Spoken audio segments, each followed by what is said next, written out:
네, 요한복음 2장 보겠습니다. 요한복음 2장 1절부터 11절 말씀.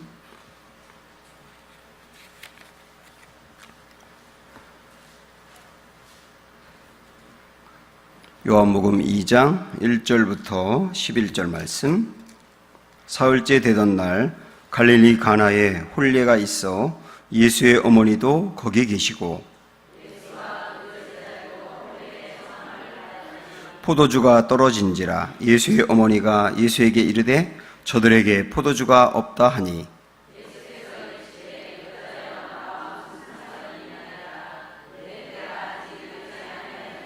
그의 어머니가 하인들에게 이르되 너희에게 무슨 말씀을 하시든지 그대로 하라 하니라.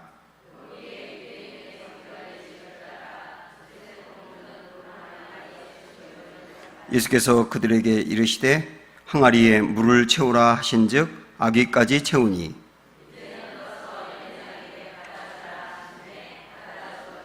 연회장은 물로 된 포도주를 맛보고도 어디서 났는지 알지 못하되 물 떠온 하인들은 알더라. 연회장이 신랑을 불러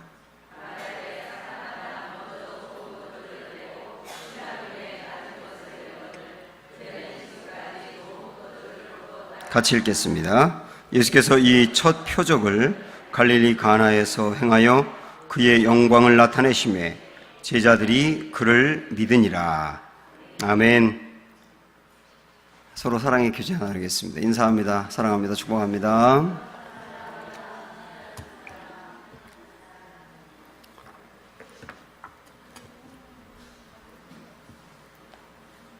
포도주가 동이 났는가, 이런 제목입니다. 옛날 제가 시골에서 어릴 적에 가장 좋은 날 중에 한 날이 잔칫날이었죠. 그때가 되면 집에서 잔치를 했기 때문에 혼례 잔치죠. 그럼 모든 이제 마을 사람들이 모여서 다 서로 협조를 합니다. 저희 어머니도 가서 일을 했기 때문에 저도 이렇게 놀다가 엄마가 일하는 데 가서 기웃거리면 엄마는 저리 가라 그러는데 옆에 있는 분은 맛있는 걸 주잖아요. 그럼 그거 받아먹고 밖에서 놀다가 또 들어와서 기웃거리고, 그게 그렇게 좋았어요. 그래서 깔깔대고 사람들이 일하면서 웃고, 그게 잔칫날이죠. 그러다가 이제 저녁이 되면 결혼식 축하연이 있는데 이제 신랑 신부가 가운데 서서 노래도 하고 맞절도 하고 또 그 마을 청년들이 노래도 하고 그러면서 이렇게 성대하게 잔치를 벌였던 그런 기억이 아주 생생하게 납니다. 우리나라의 그런 혼례와 상당히 비슷한 게 이스라엘 사람들의 전통적인 혼례예요. 근데 우리나라와 또 비교가 안 되는 거는 이스라엘 사람들은 예수님 당시에 혼례를 하게 되면 7일 동안 잔치를 했다고 합니다. 그래서 신랑의 친구들하고 신부의 친구들이 들러리가 돼가지고 함께 따라다니면서 신부와 신랑을 같이 축하해주고, 그러면서 그 기간 동안에는 금식 기간이라 하더라도 혼례가 있을 때는 금식을 하지 않아도 되도록 허락이 될 정도로 그렇게 혼례를 성대하게 치렀습니다. 근데 그 이스라엘에서 혼례를 하게 되면 아주 중요한 것 중에 하나가 포도주였어요. 이들은 이제 포도주를 중요한 음료로 마시기 때문에 포도주를 준비를 하는데, 이제 혼인집에서 초청해서 올 사람을 미리 파악을 하거든요. 그러니까 대략 누가 오겠다라고 하는 것을 알고 일주일 동안 먹을 양의 포도주를 미리 준비합니다. 그런데 초청하지 않은 사람이 왔다거나 아니면 포도주를 너무 많이 마셨다거나 그래가지고 동이 나는 경우가 있을 수 있겠죠. 그러면 아주 즐거워야 될 혼인집에 기쁨이 사라지게 되고 굉장히 신뢰가 되고 부끄러운 일이 되는 거예요. 그래서 꼭 떨어지지 않고 있어야 될 게 포도주였던 겁니다. 근데 오늘 이제 말씀해 보면 우리 예수님이 가나라고 하는 동네에 이 혼인집에 갔는데 그 혼인집에 포도주가 동이 나 버린 겁니다. 3절을 한번 보세요. 시작. 포도주가 떨어진지라. 이렇게 나와 있어요. 포도주가 떨어졌다, 혼인집에. 그래서 이 집 입장에서 보면 아주 낭패가 생기게 된 겁니다. 여기서 이제 우리 예수님이 포도주가 떨어진 이 집에 물을 포도주로 바꾸어서 사람들에게 그 포도주를 공급하는 기적이 나와 있는데, 이 요한복음에는 7개의 기적이 나와 있어요. 근데 그 7개의 기적을 복음서와는 달리 기적이라고 말하지 않고 표적이라고 말합니다. 한번 11절 여러분 보세요. 마지막 절 보면 예수께서 이 첫 뭐라고 나와 있어요? 표적을 갈릴리 가나에 행하여, 이렇게 나와 있죠. 이 표적이라는 말을 쓰거든요. 영어로 사인이라 그러는데, 이 기적과 표적의 차이는 뭐냐면, 기적은 그야말로 놀라운 일 그 자체를 말하고, 표적은 기적이 갖는 의미를 말하는 겁니다. 그래서 요한복음에는 많은 기적을 소개하지는 않고 7개만 소개하는데, 그 7개의 기적 하나하나가 굉장히 깊은 의미가 있다는 거예요. 그래서 우리가 이제 요한복음에서 이 기적을 볼 때는 기적 자체도 중요하지만 의미를 파악하는 게 상당히 중요한데, 특별히 이 7개의 기적은 모두 다 예수님이 어떤 분이냐를 보여주는 의미가 있어요. 기적 하나하나가 전부 다. 나중에 보겠습니다만은, 예를 들어서 오병이어도 기적이잖아요. 5,000명 이상을 먹인 그 기적인데, 그 기적은 이제 6장에 나오는데, 그것도 또 하나의 표적이란 말이죠. 그 표적을 통하여 예수님이 누구신지를 보여주는데, 예수님은 생명의 떡이 된다. 그래서 그 예수님을 믿고 예수님을 만나는 사람은 영생하는 떡을 먹게 되는 거다. 이 이야기를 하려고 하는 게 오병이어 기적이거든요. 그러니까 이 오늘 본문의 말씀도 물을 포도주로 바꾼 이 놀라운 기적의 사건은 예수님이 누군지를 보여주는 의미가 있다는 거예요. 여러분 이거를 이제 기억하시고, 그럼 예수님이 누구인지를 보여주는가, 이걸 우리가 찾아가는 게 이제 중요하죠. 우선은 그럼 포도주는 무엇을 의미하는지를 먼저 보도록 하지요. 포도주는 무엇을 의미할까요? 포도주는 기쁨을 상징합니다. 기쁨. 시편 104편 15절에 보면 사람의 마음을 기쁘게 하는 포도주라고 나와 있어요. 그래서 이 포도주는 기쁨을 의미하는 것으로 전통적으로 알려져 있습니다. 전도서 10장 19절에서도 잔치는 희락을 위하여 베푸는 것이요 포도주는 생명을 기쁘게 하는 것이다, 이렇게 표현하고 있습니다. 포도주는 뭘 의미한다고요? 기쁨을 의미한다고요. 그래서 랍비들은 포도주가 없으면 기쁨이 없다라고 말할 정도로 포도주와 기쁨을 이렇게 일맥상통하게 연결을 했습니다. 그래서 이 기쁨이 포도주를 상징한다고 하면, 이 포도주가 떨어졌다는 말은 기쁨이 떨어진 것을 얘기하는 거예요. 기쁨이 떠나간 것을. 원래 우리 하나님은 우리가 포도주 같은 기쁨을 갖고 살기를 원하십니다.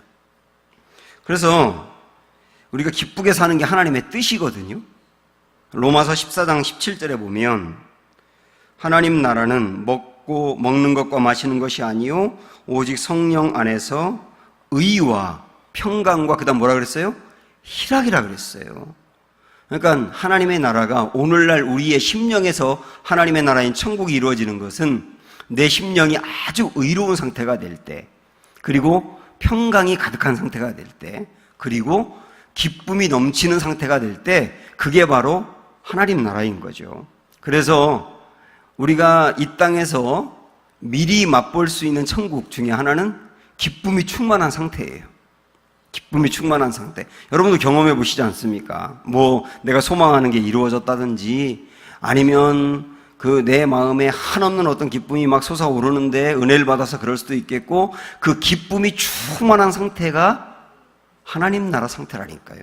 그래서 우리가 하나님 나라를 미리 이제 가보진 못하지만 하나님 나라가 어떤 곳일까 하는 것을 예측할 때, 내 마음이 걱정과 근심이 하나도 없고 완전히 평강의 상태일 때, 그리고 기쁨이 충만한 상태일 때, 그런 것들만 모여져 있는 곳이 천국이다, 이렇게 이해하셔도 좋아요. 그게 천국이기 때문에 그거 하나만으로도 우리가 정말 천국을 소망할 수 있는 거죠. 이렇게 주님은 우리가 기쁨을 갖고 살기를 원하십니다. 이게 주님의 뜻이라니까요. 그런데 이 사람들이 기쁨을 잃어버리고 살아요. 원래 그 에덴 동산이 이제 처음 인간이 살았던 곳인데 그 에덴이란 말이 기쁨이란 뜻이거든요. 그래서 원래 하나님은 천지를 창조하고 기쁨 가운데 살게 했는데 이 에덴 동산이 안 된 거죠. 다시 말하면 에덴 동산에서 기쁨을 누리고 살아야 될 사람들이 기쁨을 잃어버리게 된 겁니다. 이유는 죄 때문이었어요. 그래서 오늘날 우리도 기쁨을 누리고 사는 게 하나님의 뜻인데 이 기쁨을 잃어버리는 가장 중요한 원인이 결국은 이 죄의 문제거든요. 그래서 어떻게 하면 우리가 이 잃어버린 기쁨을 회복할까? 이게 이제 우리 신앙생활하는 우리가 소망해야 될 일이거든요. 어떻게 잃어버린 기쁨을 회복할까? 이것을 오늘 우리가 찾아 나서는 겁니다. 그러면 이것을 여러분이 기억하시면서 이 잔칫집에 포도주가 떨어졌다 이렇게 말씀했잖아요. 아까 포도주는 뭘 의미한다고요? 기쁨을 의미한다고요. 근데 포도주가 떨어졌다는 말은 기쁨이 떨어졌다는 얘기지 않습니까? 그래서 이 말씀은 잔칫집에 포도주가 떨어졌다고 하는 이 말씀은 물론 그때 당시에 어떤 잔칫집에 진짜 포도주가 떨어진 부분도 맞지만 여기 더 깊은 의미는 뭐냐면 여기서 이 포도주가 떨어진 잔칫집은 예수님 당시에 유대교를 의미한다고 볼 수 있어요. 유대교를 의미한다고 볼 수 있다고요. 예수님 당시에 유대교는 잔칫집에 포도주가 떨어진 것처럼 기쁨을 잃어버린 상태였다는 거예요. 그래서 우리 예수님이 포도주가 떨어진 그 집에 물로 포도주를 만들어 주어서 포도주를 회복시켜 준 것은 봐라, 유대교는 진정한 기쁨을 잃어버린 곳이지만은 우리 예수님은 잃어버린 기쁨을 회복하기 위해서 이 땅에 왔다. 그걸 보여주는 거라고. 이게 이제 물을 포도주로 만든 이 표적의 핵심적인 내용입니다. 우리 주님이 이 땅에 왜 오셨다고요? 잃어버린 기쁨을 회복하기 위해서 오셨다. 이게 이 표적의 핵심이다. 여러분 이걸 꼭 기억을 하셔야 됩니다. 그래서 우리 예수님이 이 땅에 오셔서 잃어버린 기쁨을 회복하기 위해서 오셨다고 했는데 그래서 우리 예수님이 잃어버린 기쁨을 회복해 준 방법이 뭐냐면 복음이었던 거예요. 복음을 뭐라고 말합니까? 굿뉴스라고 영어로 말하는데 이게 기쁜 소식이란 뜻이에요. 그래서 우리 예수님이 이 땅에 오신 것은 복음을 전하러 오셨는데 복음을 전하러 오셨다는 말은 다르게 말하면 기쁜 소식을 주기 위해서 오셨다. 그리고 실제 우리 예수님은 기쁜 소식을 전하셨어요. 그래서 지금도 당연히 기쁨을 갖고 살아야 될 우리가 기쁨을 잃어버렸다고 한다면 이걸 회복해야 되는데 어떻게 회복할 수 있느냐? 온전한 기쁨의 회복은 예수님 안에 있다는 거예요. 예수님 안에 있다. 복음 안에 있다. 진정으로 여러분이 기쁨을 얻기 원하신다면 복음 안에서 기쁨을 회복해야 된다. 이걸 말씀드리고 싶어요. 많은 사람들이 기쁨을 복음이나 예수님 안에서 얻으려고 하지 않습니다. 성도들도 교회를 다니면서 기쁨을 예수님 외에 다른 곳에서 찾으려고 해요. 예를 들어서 기도응답이라고 하는 것도 기도응답 받는 것 자체가 기쁨이지요. 근데 그 기도응답 자체도 완전한 기쁨은 아니에요. 영원한 기쁨은 아니라고요. 왜냐하면 기도응답 받을 땐 좋지만 받고 난 뒤에도 그 기도응답 때문에 뭐 1년이 지나 2년이 지나 계속 기쁘지는 않잖아요. 내가 마음에 소망하는 것도 내가 그걸 이루었을 때 얻는 기쁨이 있잖아요, 분명히. 오랫동안 소망하고 노력하고 이루려고 했는데 이루어졌을 때 정말 기뻐서 사람들에게 전하고 막 그러지 않습니까? 그러나 그 기쁨도 한 달을 넘기기가 어렵다니까요. 세상이 우리에게 주는 기쁨은 영원한 게 아니고 온전한 것도 아니고 참된 것도 아니에요. 진정한 기쁨은 예수님 안에 있다. 그래서 우리가 어떻게 예수님 안에서 이 기쁨을 찾아갈 수 있을까? 이거를 알려주는 게 오늘 본문의 말씀이란 말입니다. 그러면 이 기쁨을 우리가 어떻게 찾아갈 수 있을까? 이 마리아가 가지고 있었던, 이 오늘 본문의 말씀에서 예수님의 어머니인 마리아가 가지고 있었던 기쁨을 회복하고 싶어하는 그 열정과 목마름이 있어야 됩니다. 이 말씀에 오늘 보면 일단은 이 포도주가 이 잔치집에 떨어졌다고 했는데 그 다음 한번 4절을 보십시오. 3절부터 볼까요? 3절부터 시작. 포도주가 떨어진지라 예수의 어머니가 예수에게 이르되 저들에게 포도주가 없다 하니. 그러니까 예수님은 어떻게 하세요? 예수께서 이르시되 여자여 나와 무슨 상관이 있나이까 내 때가 아직 이르지 아니하였나이다. 이렇게 이제 대답을 하셨습니다. 예수님이 이제 어머니에게 여자여 이렇게 대답을 했죠. 그런 아들은 없지요. 엄마한테 여자요 이렇게 하는 아들은 없잖아요. 그래서 여기서 말하는 이 엄마 마리아를 여자요라고 불렀던 거는 어떤 의미가 있냐면 어떤 그 깊은 의미를 찾는다고 한다면 지금까지는 마리아 어머니의 아들로서 예수님이 마리아와 자녀와의 관계를 맺고 있었지만 이제부터는 그런 예수님의 사생활을 뛰어넘어 예수님의 공생애가 시작되었다는 뜻이에요. 이제는 하나님의 아들로서의 사역을 할 때가 되었다는 의미고, 그리고 마리아조차도 육신적인 어머니지만 구원을 받아야 될 대상으로서 예수님을 믿어야 된다라고 하는 의미도 여기에 포함되어 있는 겁니다. 그래서 여자요라고 말한 것은 예수님의 공생애가 시작되었다라고 하는 일종의 선포다, 이렇게 여러분이 이해하시면 되고, 그럼에도 불구하고 그 뒤에 아직 내 때가 이르지 아니하다 이렇게 말한 것은 하나님이 본격적으로 주님의 공생의 사역을 시작하라고 하는 것이 우리 예수님에게 아직 그 날이 정확히 오지 않았고 아직 조금 기다려야 된다라고 하는 것을 표현한 것이죠. 이제 내가 공생의 사역을 시작해야 되겠는데 조금 더 있어야 된다, 이렇게 이제 표현한 겁니다. 그래서 어쨌든 이 4절에서 예수님이 마리아가 이 집에 포도주가 떨어졌는데 좀 어떻게 해보라고 할 때 이렇게 말씀을 통하여서 거절을 한 거죠. 내 때가 아직 이르지 않았어요 하면서 거절을 한 거예요. 그러니까 이걸 오늘 우리의 그 말씀의 요지로 연관을 해보면 기쁨이 떨어진 곳에 기쁨이 회복돼야 되겠는데 예수님에게 좀 어떻게 해달라고, 기쁨을 좀 회복시켜 달라고 이렇게 얘기했는데 우리 주님이 거절한 거잖아요. 그럴 때 우리 주님이 거절한 것을 그냥 이 마리아가 쿨하게 받아들인 게 아니에요. 거절하고 나니까 여러분 5절을 읽어보세요.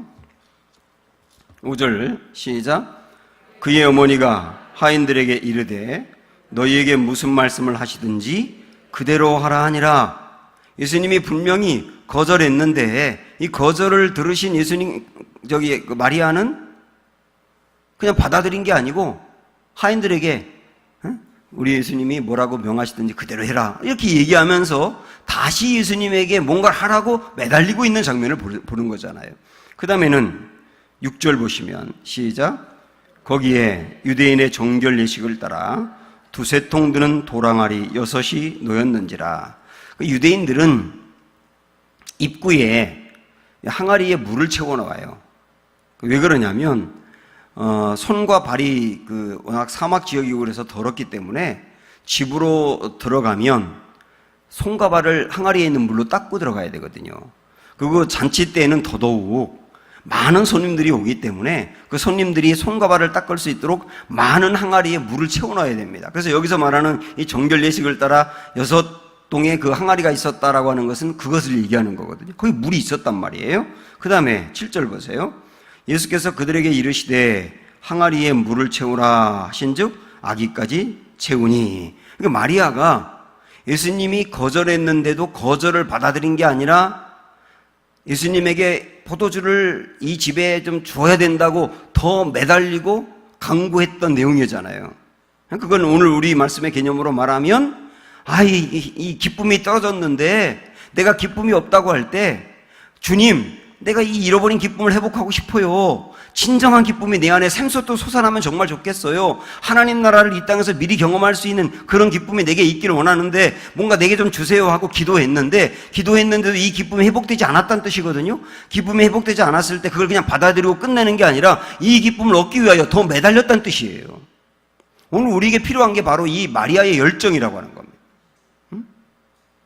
여러분, 우리가 신앙생활을 저나 여러분이나 꽤 오랫동안 이렇게 해오셨는데 진짜 주님이 우리에게 주려고 하는 그 하늘나라의 기쁨이 여러분 심령 속에 있나요?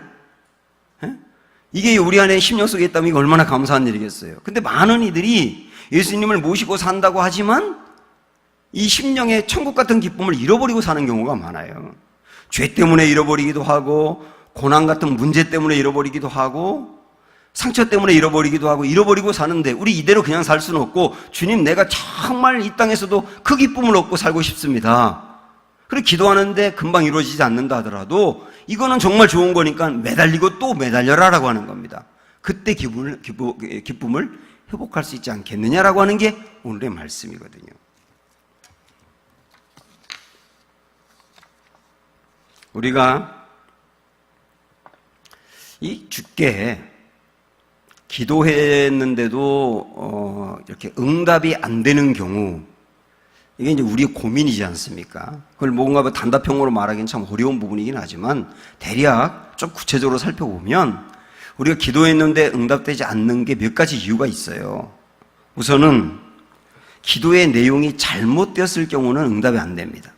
확실한 것은 대표적으로 엘리야가 하나님께 나를 데려가 달라고 기도했지 않습니까? 나를 데려가 달라고 하는 기도는 정말 잘못된 기도잖아요. 그런 잘못된 기도일 때는 하나님이 무조건 노를 하시는 거죠. 그래서 우리의 기도 중에 잘못된 기도를 할 경우는 하나님이 응답 안 해주는 게 당연한 겁니다. 그거는. 또 하나 뭐가 있느냐면 잘못된 기도는 아닌데 하나님의 뜻과 달라서 노하는 경우도 있는 겁니다. 예를 들어서 다윗이 하나님께 내가 성전을 건축하고 싶다고, 하나님의 성전을 정말 잘 지어드리고 싶으니까 허락해달라고 기도했잖아요. 그 기도가 잘못된 겁니까? 하나님의 성전을 잘 지켰다고 한 기도가 잘못된 건 아니지 않습니까? 그런데 주님이 거절했잖아요. 주님의 뜻과 다르기 때문에 거절한 거예요. 그래서 그런 경우도 있을 수 있다. 우리가 드리는 기도 중에도 얼마든지 그럴 수 있다. 또 하나는 하나님이 응답을 해 주시겠는데 지금보다는 미래 언젠가 나중에 응답해 주는 게 훨씬 나에게 유익되기 때문에 지금 응답 안 하는 경우도 있어요. 대표적으로 우리가 알고 있는 그 에스더서에 나오는 모르드게 같은 경우, 오늘 시간 관계상 다 자세히 설명 못 하지만은 모르드게가 왕의 시해 사건, 이제 어떤 쿠데타 같은 계획이 있었을 때 그것을 발견해가지고 왕에게 고발해가지고 왕을 살렸지 않습니까? 근데 그때 그 큰 공과를 이루었는데도 불구하고 왕이 상을 내리지 않았잖아요. 근데 그렇게 지나간 줄 알았는데 유대인들이 하만에 의해서 멸망당할 수밖에 없는 그 아주 절박한 위기에 빠졌을 때 그때 왕이 모르드게에게 상 주지 않은 걸 기억하고 뒤늦게 상을 줬는데 그 상을 준 타이밍이 가장 좋은 순간이었던 겁니다. 미리 상을 줬더라면 그 절박한 순간에 못 받았을 텐데 미리 안 준 것 때문에, 다시 말하면 나중에 받은 것 때문에 이스라엘 민족이 살게 됐거든요. 그런 것처럼 우리 인생에 하나님이 응답을 주시는데 지금보다는 나중에 주는 게 나에게 유익되기 때문에 하나님이 지금은 침묵하는 경우도 있다니까요. 우리는 모르잖아요. 미래에 어떤 게 정말 유익인지 모르고 당장 내가 얻고 싶은 거 얻는 것만 최고의 유익인 줄 알지만 우리 하나님은 그렇게 결정을 안 하시는 거예요. 그래서 그 기도가 잘못된 건 아니고 하나님 주실 텐데 지금 응답하지 않을 수도 있는 거다 하고 받아들여야 되는 겁니다. 또 하나, 네 번째 하나님이 이제 기도에 응답하지 않는 경우는 우리를 테스트하는 게 있어요. 어떤 테스트냐면 정말 믿음으로 목마름을 갖고 그것을 얻기 위하여 구하는지를 보고 싶은 거예요. 대표적으로 수로보니게 여인 여러분 아시겠죠? 딸이 병에 걸려서 예수님께 찾아와서 내 딸을 좀 고쳐달라고. 그런데 우리 예수님이 외면했지 않습니까? 아주 냉정하게. 나는 이스라엘 백성들을 위해서만 왔다고. 이 수로보니게 여인은 이스라엘 사람이 아니거든요. 그런데도 불구하고 이 여인이 계속 매달리고 나는 내 아이들에게 줄 그 음식을 개들에게 줄 수 없다라고 말을 했을 때 개들도 상에서 떨어지는 부스러기는 먹잖아요. 그거라도 제게 주면 안 될까요? 이렇게 매달렸을 때 우리 주님이 정말 기뻐하시지 않습니까? 우리 주님이 주실 수 있는 분이고 주려고 하지만 그 목마름을 갖고 소망을 갖고 정말 매달리는지 그거를 보기 위함이다. 그걸 테스트하기 위함이다. 그래서 당장 응답을 안 해주는 것도 있다는 겁니다. 오늘 이 본문에 나와 있는 이 말씀도 마찬가지 그런 맥락으로 예수님이 거절을 한 겁니다. 마리아는 예수님이 거절을 했지만 그 내용이 기쁨을 회복하게 해달라. 이 집에 포도주가 떨어졌으니 이 집에 기쁨을 회복시켜달라 라고 구하는 게 잘못된 기도는 아니지 않습니까? 잘못된 기도가 아닌데 우리 주님이 거절했을 땐 포기하지 말고 기도하라는 거예요. 포기하지 말고 기도하라. 여러분이 지금 기도하다가 포기한 것들 중에는 주님이 테스트한 것이 있을 수도 있는 거예요. 더 매달리는지를 보고 싶었던 거고요. 정말 간절히 갖기를 원하는지를 보고 싶었던 것일 수도 있는 거고요. 주님이 아니면 이 방법을 해결해 줄 수 없다는 것을 정말 알고 매달리고 있느냐, 그것도 보고 싶을 수도 있는 거예요. 그래서 주님이 거절했는데 우리가 더 이상 매달리지 않았기 때문에 정말 나에게 끝나버린 것이 있을 수도 있다는 겁니다. 그러므로 사랑하는 여러분, 우리가 이런 소망을 품고 마리아처럼 오늘 주님의 거절이 있어도 더 매달리는 은혜가 있기를 축복합니다. 무엇보다도 주여, 제가 잃어버린 기쁨을 회복하기 원합니다. 이 잃어버린 기쁨을 회복할 때까지 저는 기도를 놓고 싶지 않고요. 주님께 정말 매달리고 싶어요. 이런 열정은 있어야 되잖아요. 그리고 우리가 이제 다음 주 가는 이 수련회에서 특별히 이 집회를 통하여서 여러분들께서 집회를 통하여 부어주신 하나님의 은혜를 다시 충만하게 받게 될 경우 잃어버린 기쁨을 회복하는 그 은혜도 충분히 회복될 수 있지 않습니까? 그런 마음을 품고 기대를 품고 간절함과 목마름을 품고 수련회에 임하는 은혜도 있기를 축복해 드립니다. 그 다음에는 이 진정으로 잃어버린 기쁨을 이제 회복해야 된다 그랬는데, 그래서 마리아 같은 열정이 필요하다는 말씀을 지금까지 드렸지 않습니까? 그런데 이 우리가 진정한 그 기쁨을 회복하는 길은, 진정한 기쁨을 회복하는 길은 근본적으로 어디서 오느냐? 물이 포도주로 바뀌는 것 같은 변화를 통하여 온다는 것을 알아야 되는 거예요. 진정한 기쁨은. 그걸 오늘 우리 주님이 말씀해 주고 있는 거예요. 예수님이 포도주를, 정말 맛있는 포도주를 만드셨는데 그 포도주는 물이 포도주가 된 거예요. 여러분, 물과 포도주는 화학 성분 자체가 완전히 다른 겁니다. 질적으로 완전히 다른 거예요. 그래서 변화라고 하는 게 맛이 원래 있었는데 조금 더 맛있어졌다, 이런 의미가 아니지 않습니까? 포도주와는 상관이 없는 물인데 근본적인 질적인 변화가 일어나서 포도주로 바뀌었다는 거잖아요. 이런 변화가 우리에게 올 때 진정한 기쁨이 온다는 뜻이에요. 우리 주님이 우리에게 주려고 하는 변화는 지금보다 이전보다 조금 나아지는 변화가 아니라 질적으로 완전히 바뀌는 변화를 주님이 주신다는 것을 우리가 유념해야 된다는 얘기예요. 그래서 이 요한복음을 그런 관점으로 본다면 이제 다음에 우리가 보게 될 이제 3장에서는 니고데모 이야기가 나오잖아요. 니고데모는 예수님을 만나가지고 완전히 질적으로 변화된 사람이에요. 물이 포도주로 변하듯 그렇게 변화된 사람의 이야기고, 4장으로 넘어가면 누가 나오나요? 수가성 우물가의 여인 이야기가 나와요. 수가성 우물가의 여인, 남편이 잔뜩 있었던 그 여인도 우리 예수님을 만나서 일어난 변화가 어느 정도냐면 물이 포도주로 변하는 것 같은 변화가 일어난 거예요. 그래서 우리 예수님이 일으키시는 변화와 우리 예수님이 주시려고 하는 그 기쁨은 물이 포도주로 바뀌는 것 같은 질적인 변화요, 질적인 기쁨이라는 거예요. 그래서 우리가 추구해야 될 소망은, 예수님을 만나서 얻어야 될 기쁨과 소망은 그 정도 수준이어야 된다는 겁니다. 그래서 우리 예수님을 만나서 우리 삶의 변화와 기쁨이 일어나면 이런 변화들이 가능한 거예요.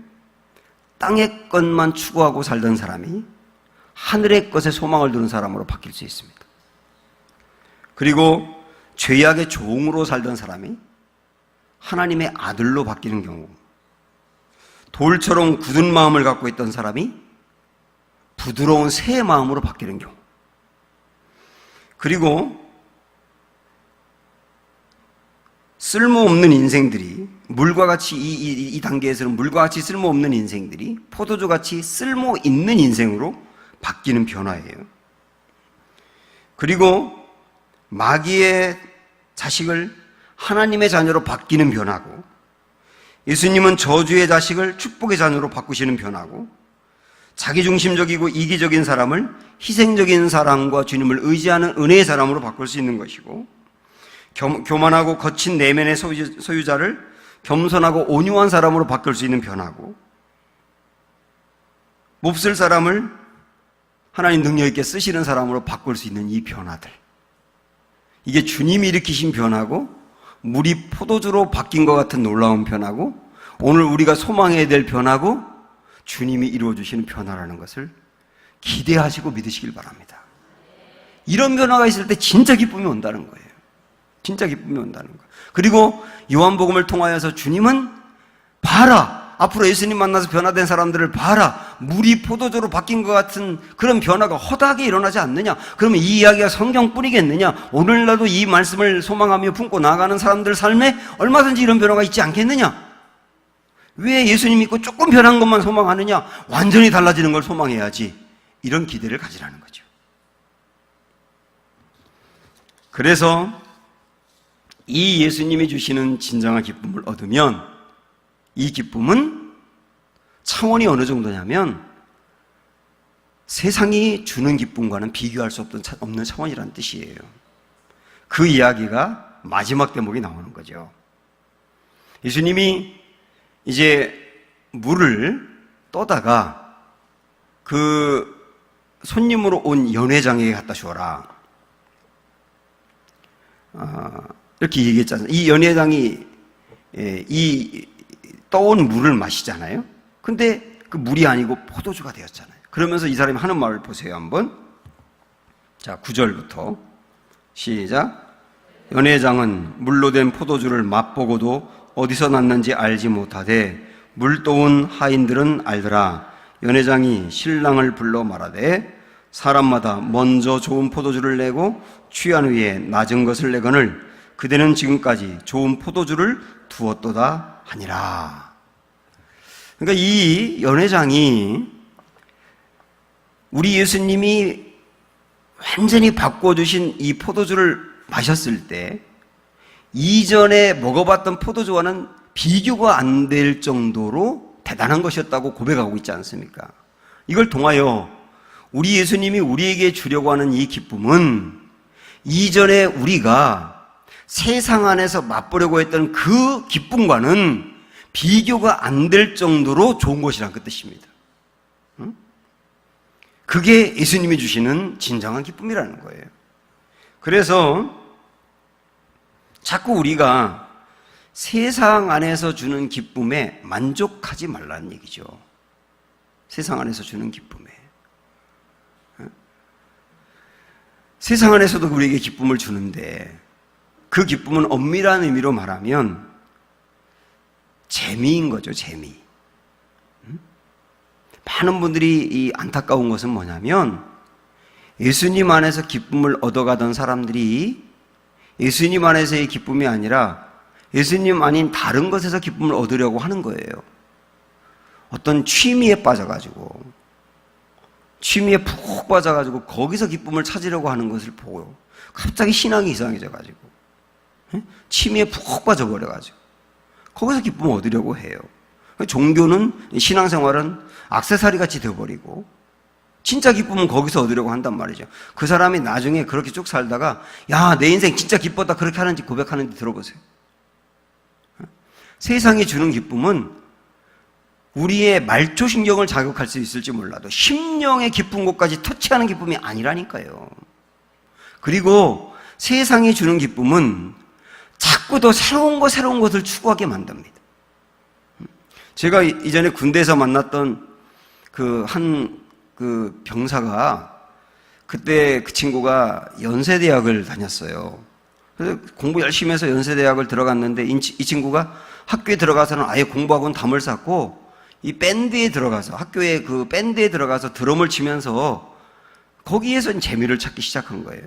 군대 와서도 교회 와가지고 드럼을 쳤는데 이거는 주님 때문에 치는 기쁨이 아니고 그냥 드럼이 좋아서 치는 기쁨이었는데, 이 친구가 나중에 이 군대에서 은혜를 받고 나서 간증을 한 적이 있어요. 뭐라고 얘기하느냐 하면, 자기가 학교의 밴드부에 들어가가지고 정말 좋다는 그 술집, 그 다음에 단란주점, 이런 신촌에 있는 거 좋다는 데는 다 가봤다는 거예요. 근데 이 친구가 뭐라고 얘기를 하냐면, 처음에 그런 데 갔을 때 대단했는데 몇 번 가니까 야, 그보다 더 화끈한 게 있을까? 더 화끈한 걸 찾더라는 거예요. 또 그런 데 가보다 보니까 야, 이거보다 더 만족할 만한 데 있을까? 또 그걸 찾아가고, 그러면서 여기도 가보고 저기도 가보는데 나중에는요, 아무 데도 만족을 못 주고 또 새로운 걸 찾게 되더라는 거예요. 그러다가 이 친구가 군대에서 예수님을 만나면서 진정한 기쁨을 여기서 얻었다 그러는 거예요. 저는 그 이야기를 들어보면서 많은 사람들이, 교회를 다니는 사람들조차도 이런 착각 속에 빠진다는 생각이 들어요. 우리에게 물론 필요한 것들이 많이 있고 그런 것들 얻으면 좋은 게 많이 있지만, 여러분, 물질이든 취미든 그 다음에 건강관리든 지식이든 그 어떤 것이 우리에게 진정한 만족을 줍니까? 진정한 기쁨을 줍니까? 정말 없지 않습니까? 나중에 다 후회한다니까요.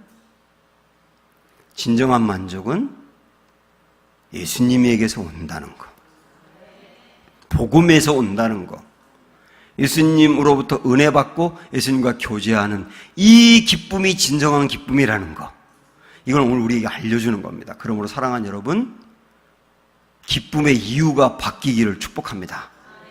기쁨을 찾는 대가 달라져야 되고요, 진정한 기쁨 예수님에게서 얻을 때 만족할 수 있다. 이거 붙들고 우리 평생 살아가는 은혜가 있기를 주님의 이름으로 축원합니다. 함께 우리 기도하겠습니다. 오늘 주신 말씀 소망하면서 합심하여 우리가 통성으로 함께 기도하겠습니다. 주님의 이름을 한번 부르고 기도합니다. 주여, 아버지 하나님, 오늘 우리에게 말씀 주셔서 감사합니다. 우리 예수님께서 이 땅에 오신 이유 중에 하나,